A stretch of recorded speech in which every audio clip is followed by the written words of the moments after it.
Let's talk NFL Week 6 recap. How did the algorithm do? What happened? What are we going to do for Week 7? Let's have a little discussion about that. So far, the Week 6 results are as shown. It looks like we're 7-6 for the most part. Couple losses up here. Carolina did not have Christian McCaffrey playing. He's back on the IR for at least 3 more weeks.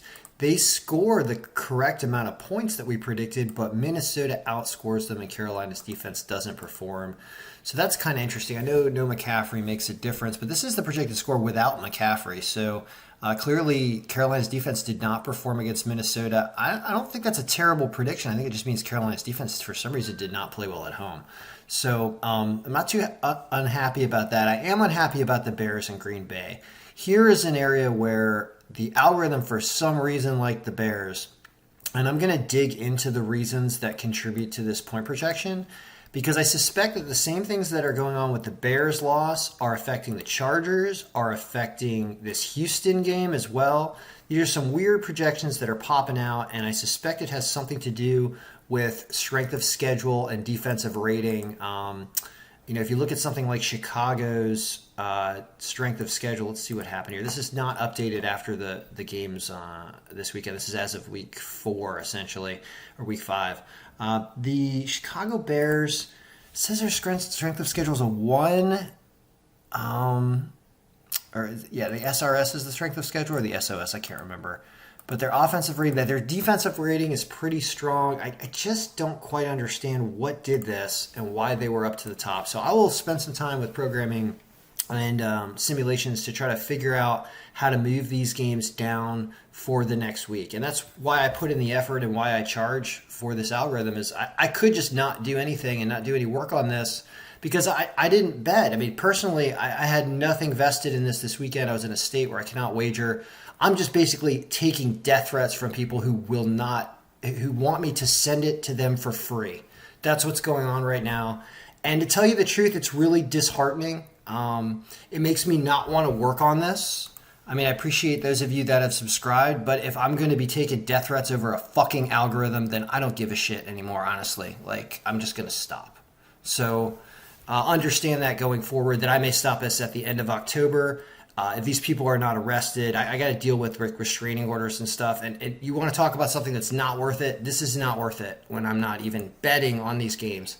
So understand that I do this from a programming aspect. I like to predict things mathematically because that's what I do. I don't really care about the gambling all that much.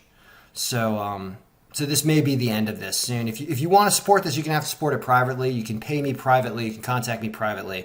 Because I just will not be assaulted with threats over this. I mean, I don't necessarily know who we're dealing with. We might be dealing with the odds makers. We might be dealing with the Boston Mafia. Or we might be dealing with just some stupid people in Long Island. I don't really know. But it's unacceptable, and it's got to stop. So I'm just laying it out there right now for everyone.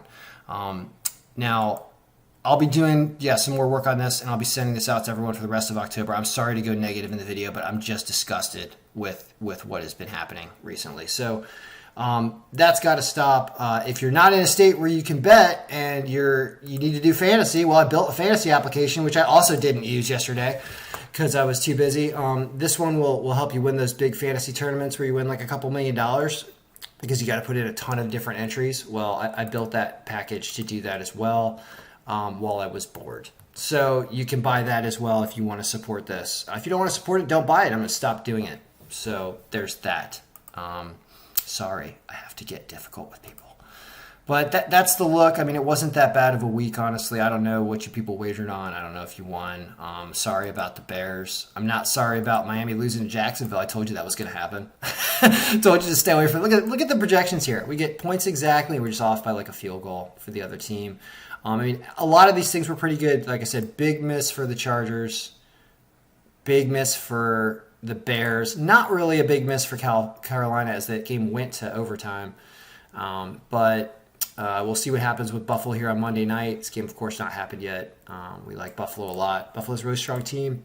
Tennessee will try to run on them. It'll be an interesting test to see how Buffalo's run defense does against Superhuman. What is his name? The awesome running back for Tennessee. Derrick Henry, right? Yeah, it'll be interesting to see that game. Otherwise, there'll be an update on Thursday for subscribers only because you people can't have nice things that are in the public realm, and I'm not putting this out to anyone who doesn't pay for it. So if you want a copy of this, you're going to have to pay, and I'm going to have to verify that you're not someone who's trying to kill me. All right? So good luck. May all your picks be winning.